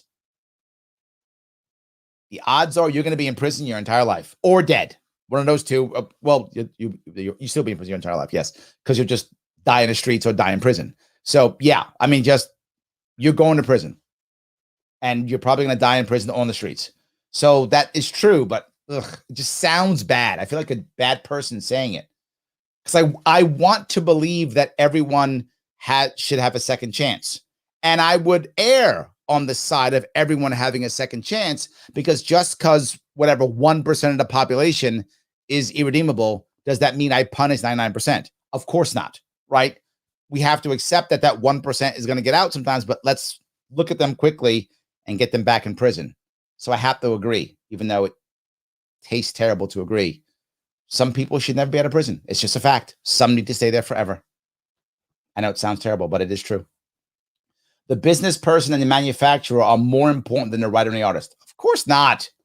People are important because you, the individual, think they are, period. That's it. Doesn't matter. There's no such thing as anyone being more important. I mean, I'm more handsome than most. That's true. I'm a very good-looking man. That's accurate. Doesn't make me more important. Just makes me better looking. There's a difference. That's all I'm saying. Grab some of these if I can. So, all right. Let's see here.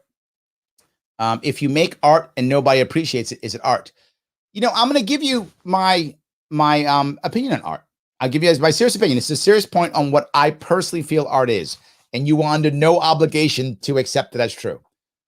My feeling about art is, does it leave a lasting emotional impression?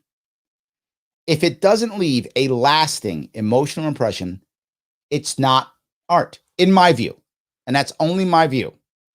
If it is quick and it goes away or fleeting, then it's just shock value. That's not critical, right? If I'm just angry and that's it. But am I emotionally taken care of? Am I emotionally affected? And does it stay with me? Is it lasting over the course of weeks, months, years? In my view, that is how I decide if something is art. Again, you're under no obligation, but that's my view. Does it do something like that? Yes. Christine says, I feel like half the country wants to obey someone they feel has the answers. You're right. And this goes to the point I bring up often, Christine. We as libertarians or in the liberty movement, I know not everyone watching or listening is libertarian, but if you're watching the libertarian movement or if you're in the movement itself, we have to accept something. We tell ourselves a lie. We say, everybody wants freedom. Christine, you and I both know not everybody does. Some people don't want to be free. And I'm okay with that. I really am. So again, Christine, if people want to follow somebody, follow. And sometimes we follow because we're burned or burned out or overwhelmed or feeling lost or whatever. And it's like, man, I can't handle all the stuff. Can someone just guide me? And I go, yeah, I'll guide you. You go, good. Let me just follow this guy. Oh, I've been there too, right? I think all of us have been there where we're overwhelmed or it's too much. Can someone just take care of this for me? Christine, just go there. Thank you, Larry. I'll just go there. And you just don't want to. You can't handle it. There's so much stuff in our world. And if that's the idea, I'm actually okay with that. I hope we have a world to where that happens to less people, less of the time. But it does happen. So I agree. Yes. F, that's his name. Larry's opinion on art is objectively better than yours. This is also true. Thank you, F. I appreciate that. Adam says, P.S. Larry, you need to check out the Norwegian justice and prison system. Yes, I agree. They actually have a system where they have mandatory maximums. You cannot go to jail. I think, is it 27 years? I forgot the number, but there's a certain number where you cannot be in prison more than that time. That's all you can get. And then you have to get out. So they are now required to normalize the people and get them back out because they're not going to be in jail forever. So it's a whole different system. I agree. So I'm not saying we should go there, but hey, I'm open to it, Adam. If we think we can find an answer, I'm in, right? I definitely do want to find an answer. Absolutely. And I'm also says the death penalty is never acceptable, especially if you have any religious convictions whatsoever. Agreed. I'm not a fan. I'm not a fan. Yes. So Blaze says Timothy McVeigh, Boston Bombers, and F them. Well, yeah. I mean, if it was just Timothy McVeigh or Boston Bomber, if that's all it was, I get it, but it's not, right? It's literally hundreds of people who are convicted on eyewitnesses. Yeah, I saw Adam do that thing, and now Adam's killed. If there was some way, and right now I just don't believe it, but if there was some way that you could show me that it was, guilty beyond a shadow of a doubt, maybe, and still I'm iffy. I think I'm still on Adam's side with this. I mean, that's iffy. Let Timothy McVeigh rot in jail forever. Let the Boston Bombers rot in jail forever. Let him rot. I'm fine with that. Yes. So anyway. All right. Let's see if I can keep going down here. All right. If artists didn't have the government subsidies, they would have to find benefactors to sell their works. That is what was historically done and led to the greatest artworks in history. Not so much today. Good point. It's valid. Yeah. If people don't want to see your art, we have to work harder. And the reality of it in today's world with technology, it's actually easier than ever to be able to make money from art. It is harder than ever to become huge from art, but it's actually easier than ever to just make money. Absolutely. Yes. So, all right. When was I? Let's see here. Keep going down here. Mothers may have careers, but their first duty is to be a homemaker. I don't decide that. The mother decides that. I don't decide that. So I have to go strongly disagree because I don't decide that. The woman herself should decide what is her priority in her life. How can I decide that? Multinational companies are unethically exploiting the plant genetic resources of developing countries. Multinational companies are unethically exploiting. Well, is it the companies or is it their governments? Right? I mean, are the companies physically doing it? Yes. But I mean, they're being aided and abetted by both our government and the local governments. Do I blame them? Right? Do I hate the player or do I hate the game? It's a tough one. I don't know where to go with this one because it's happening. But do I blame the multinational? I mean, I want to blame the monopoly. I do. I want to. Sam and I on the same page. I want to blame the monopoly. I do. But it doesn't mean I should. Just because I want to blame it doesn't mean I should blame it. Multinational companies are exploiting, of course, but the WTO is helping. Bad, local warlords are helping. I mean, it's all a system. Am I just going to blame them? I'm going to say agree, but I'm not sure. I'm iffy on that one. How do I blame the player? They don't give me an option to blame the game, right? I'll blame the game. That's true. So making peace with the establishment is an important aspect of maturity. I disagree with that. No, that's not an important part. No. If you okay, hold on. Next one, keep going. Astrology accurately explains many things. Disagree. I'm not an astrology guy. Not my thing. You cannot be moral without being religious. Of course you can. Being religious and being moral, you can be religious and be totally moral, religious and be completely immoral, not religious, be totally immoral, not religious, be moral. They're not connected. You can be all of those things, any combination. So you cannot disagree, right? You cannot be moral without being, yes. Charity is better than Social Security as a means of helping genuinely disadvantaged. 100% agree. It's crystal clear. That's been clear forever. Some people are naturally unlucky. Naturally unlucky. I don't think that. Or do you count being born with some bad thing that you're born, some disability you're born with? You count that as being unlucky? Is that naturally unlucky? I mean, that person could still do great things. Just because you have a disability doesn't mean you don't do great things. So you still could be great. You could be born with all the advantages and do poorly. I disagree. I mean, I get where they're going, right? Maybe they're being some people disadvantaged. I think that's accurate. Some people are born with disadvantages. That's true, but I wouldn't call them unlucky because of that. I'm going to disagree. It is important that my child's school instill religious values. I disagree. It's up to you. If you want a religious school, you should absolutely take your kid to religious school. I have nothing wrong with that. But a school shouldn't. That's not important. That's up to the individual parent. So, yeah. All right, last page, guys. Last page, right? Last page. Sex outside marriage is usually immoral. Does that mean sex before marriage? Is that what they mean? Or are they saying cheating? If you have a polyamorous or open relationship with somebody, it's not immoral because you've agreed to it. If you're having consensual sex before marriage, it's not immoral because you're agreeing to it. Only time sex outside of marriage is immoral is if you haven't agreed to having a polyamorous relationship and you're supposed to be, and you've both agreed to, at least in theory, to be, monogamous. Then it's immoral because you've lied, right? But if you haven't lied, and if you're not married, as long as it's consensual, why do I care?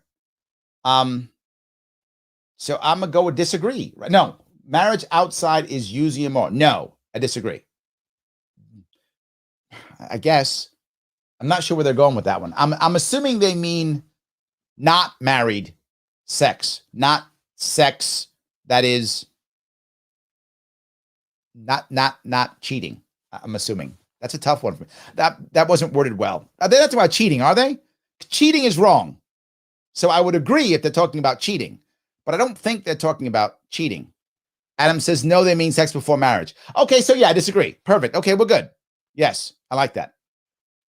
Christy says, naturally unlucky, born with bad karma. I know. That's why I said no, right? I don't know where they're going with that. Yes. Yeah.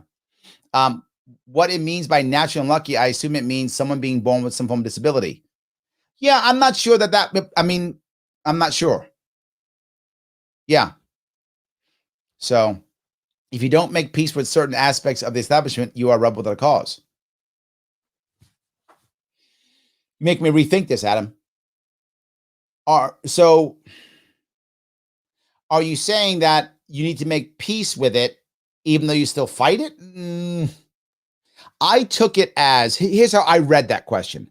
I read the question as, to be an adult, you have to accept the establishment, right? You have to not fight it, meaning make peace, meaning not fight it. But I think we do need to fight the establishment. If the way you're taking it, I might change my answer. That's not how I read it. I read it as in making peace with the establishment means that I don't fight it anymore. I get it. It's the establishment. And that is what I'm against. So, yeah. So, Gene says, if multinational companies are exploiting, then globalism must be exploitive. That's my point, Gene, right? If it's bad, then it's the system, right? It isn't the individual company. If it's bad, that was my point, right? I think we're on the same page. Either the system is corrupt, it is, or it's not. So that was my issue. Can you exploit if the contracts are mutual and voluntary? People and countries trade what they have based on mutually agreed on value. In theory, yes, but I think the problem, Sam, I have is kind of what Gene's talking about, is that because of the global system, that sometimes it becomes coercion. It becomes soft power and coercion, right? Little things like, do you want us to invade your country? You don't? Well, let us trade oil. Those kinds of things, right? It becomes coercion. Do you want loans for your local warlords to not overthrow you? Okay, we'll give you loans, but then you have to do these things, which includes trade agreements. So my worry is, do you want money from the WTO, right? You want money from the IMF? Well, you got to do X, Y, and Z. So I'm with you in theory. I'm not always sure that actually happens. And they were talking literally about undeveloped countries, which usually they're the ones who get coerced into things like that. I think that's my issue, right? If it's like, I don't know, between America and Canada, I don't know if that I can't say that as being exploitative, but it's between say us and say Mozambique, they're kind of in trouble. Really, it could be. So yeah, it could be that. David says, I think we can all agree cheating is amoral. You mean immoral? Yes, that's my point, right? I think that's the question. It is. Absolutely. So, yeah, Ryan says, no left or right, no red or blue, follow the dollar. They work together. Left versus right is mostly a smokescreen for the big picture. Oh, I like that. Yes. Scientology contracts are voluntary. Doesn't mean those contracts are legal. Oh, interesting idea. Huh. Okay. Let me keep moving. A same-sex couple in a stable, loving relationship should not be excluded from the possibility of child adoption. Agree. Let them adopt if they want to. Look, even if you're someone who believes, and I, by the way, don't, but if you're someone who believes that the best way a child should be raised is with a mother and a father and a man and a woman. All right, even if you believe that, isn't it still better to have two parents who are both male and both female than no parents? Isn't that still better? I mean, even if you're someone who believes you should have a man and a woman, even if you believe that. Again, that's not my view. But if that's yours, I respect your view. That's the best way of raising children. Okay. Isn't it still okay versus, an orphanage? Wouldn't you still take the two males or two females? I would. Pornography depicting consenting adults should be legal for adult population. Of course. Do you, man? Whatever floats your boat. Whatever keeps you and your significant other or others happy. Good for you. What goes on in a private bedroom between consenting adults is no business of the state. Strongly agree. Absolutely. Of course. No business of the state. No one can feel naturally homosexual. No one can feel naturally homosexual. That's a tough one. You feel homosexual? Is that how that works? You feel it? That's a tough way to word a question.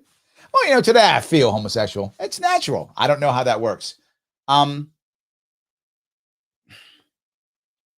I think people can be homosexual, right? I mean, What? That's a weird one. I'm assuming this is how I'm going to read this. This is how I'm going to read this. No one can be naturally homosexual. I'm not sure if that's what they're saying. I'm going to take it that way. No one can be natural homosexual. And I disagree. You can be a homosexual. Like, that's a thing. You can be homosexual. And I guess you could feel it. I guess. Wow, that's a tough one. I'm going to go with disagree. So I'm going to disagree because you can be being homosexual. That's a thing. It does exist. I don't know where they're going with that one. Okay, badly worded. Whatever that one is. Rhetoric goes, hold on. That's ridiculous phrasing. Yeah, absolutely. 100%. Yes. Adam says, looks like they're fishing for a response on homosexuality. I guess. The wording on that one sucks. Yep. Strangely worded question. Absolutely. Yes. Terrible. That's really bad. So I'm gonna go. Yeah. Last one. These days, openness about sex has gone too far.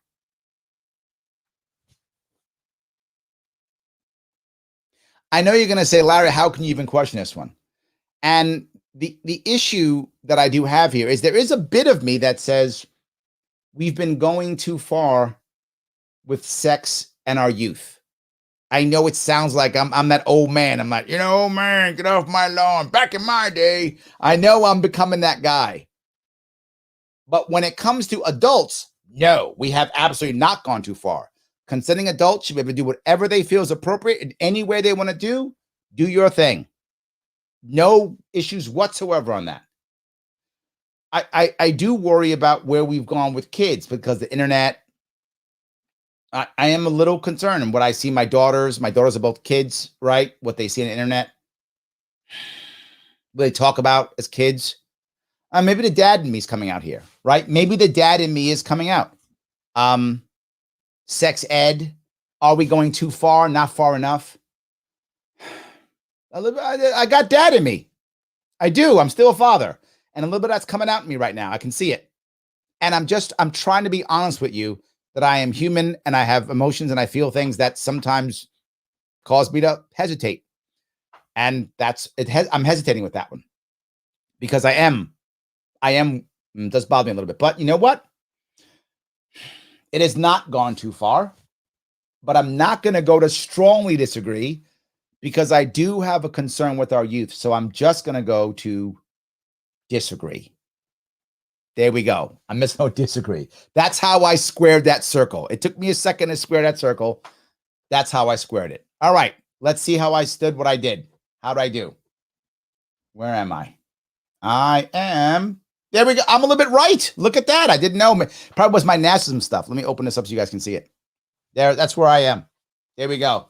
I'm a little bit right. Maybe it's because of my nationalist stuff. That could be it. Maybe that's the issue, right? I had some nationalism in me. It's true. I did. So maybe that kind of shifted me over to the right a little bit. Maybe it was. And then my worries about stuff. So that's where I am. See, I took the test. You guys want me to take it? I took it. That's me. I am right there. I am about middle and a little bit over to the right libertarian. That's where I actually am. That's where Larry Sharpe is. You all thought I was like, he's all the way at the bottom. Or maybe some of you thought I was a lefty. I'm not a communist. See, you guys all call me socialist. I'm not. Thank you very much. You guys, I'm still okay. So Adam, you don't got to call me sis. I'm still okay. See, I did all right. Not too shabby. That's actually funny. Let me grab some more of these if I can. I appreciate all of the pieces here that you guys have been popping out at me so much. I appreciate that. Yes. Gene said nothing wrong with being a dad. I am human, Gene. I am. It's who I am. Absolutely. Sam says not a fan of the NAMBLA types. Yeah. See, I'm not crazy. Sam, you were thinking the same thing. It wasn't the adult issues that bothered me at all for that question. It wasn't that. It really was the child thing that I was thinking about. That was kind of bothering me. So that was my issue. I'm all about consenting adults doing whatever they want to do. No worries. But when it starts to being with kids, I got issues. I do. So as Gene said, nothing wrong with being a dad. Yes, I appreciate that. Absolutely. So Logan says, 50 Shades of Grey is a best-selling book. It's gone a bit too far, LOL. That's funny. I like that. Yes. So Jericho says, I think the homosexuality question refers to whether it's a choice or if you're born that way. That's kind of how I took it. That's why I went with, disagree, because that's how I took it too. I thought that's what it means. Yes. Tom says, I hear you as a father as well. Tom, you get it. Exactly. Yes. Ablaze says, you mean Desmond, transgender kid dancing on stage and grown men throwing money at him? Yeah, yes. Thank you. That's the kind of thing I'm talking about. Yes. Kids. Look, if you want to get in a stage and dress as any gender you feel as an adult, and some other adult men want to throw money at you, good on you. I hope you make lots of money. Well done. All fine. Not my thing, but that's your thing. No worries. But when it's a kid, I got a problem with that. I do. I got a problem with that. I do. So I guess I'm just, I don't know. Get off my lawn. I'm one of those old men now. Is that what I am? I don't know. Guilty as charged then. Guilty as charged. Christine says, I think we are going to have a very confused generation. I'm with you. I see it in my own children. Yeah, it is. Yes. Jimmy says, wow, that's close to where I land. There we go. See, Jimmy, we're the same. There we go. Based. I like that. Very good. Do the 8 values. All right. Maybe I'll do 8 values. People keep asking me. Yeah, maybe. Tom says, I don't see communists, so I'm okay. There we go. Adam, was I all right? Yes, absolutely. Adam, I was roughly the same, a bit more to the left than you. Smack said, see that? You're more commie than me, Adam, talking trash. I'm going to tell the Mises on you. We'll call them. See that? That's good. Yes. Jimmy else, same. Again, I'm totally shocked. I love that. Yes. Good. The compass, everyone to the right of Mao is alt-right. There we go. Yes. We're all alt-right now. I love that. Yes. That's good. Larry's red dot isn't all the way to the bottom right, and therefore we should not listen to anything he says again. You're right. I am now invalid. Thank you. I've now just invalidated myself. Yes. The dad part of you went to the right. Yeah, Paulie, you're right. And the Marine part of me. I mean, you're right. The Marine part of me, which still holds nationalist thoughts. It does. No doubt. I still hold them. And the dad part. I think both of those parts shifted me to the right. I think you're right. And it's who I am.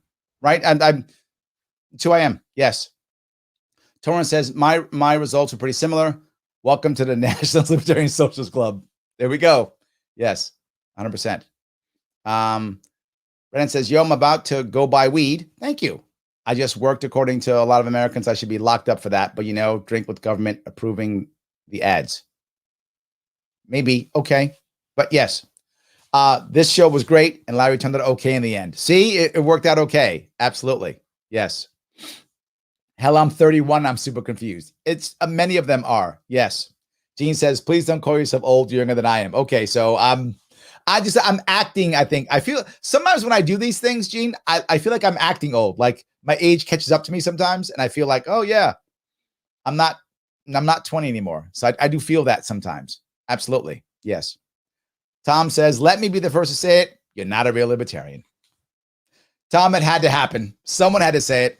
I'm glad it was you.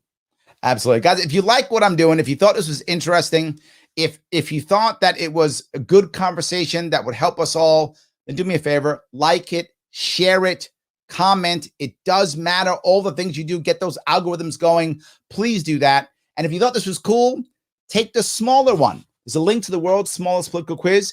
It's right there. Click on that right there. Take that link, take the world's smallest political quiz, and then share it. Right? Take it, share it, let people know. They'll get excited, I hope. It makes my sponsors happy. As you always see, if all possible, of course, you can always support me at patreon.com. But sometimes even more important, head over to the YouTube channel. It does matter. I'm trying to make sure that if I get canceled, I've got something else out there. The Sharpe Way YouTube channel. Click it, subscribe. And then if you like the notifications, do that. But either way, subscribe. If you haven't subscribed to Twitter, do that also. All of these things matter. I hope I'm giving you guys good value, some interesting stuff, and entertaining. I hope so. Guys, I appreciate you guys give me a couple hours of your evening. I will be back on tomorrow on, by the way, Sharpe Way. I will only be on Sharpe Way stuff now.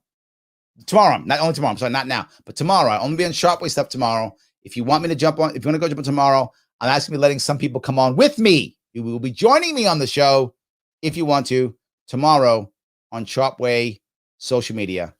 I will see you.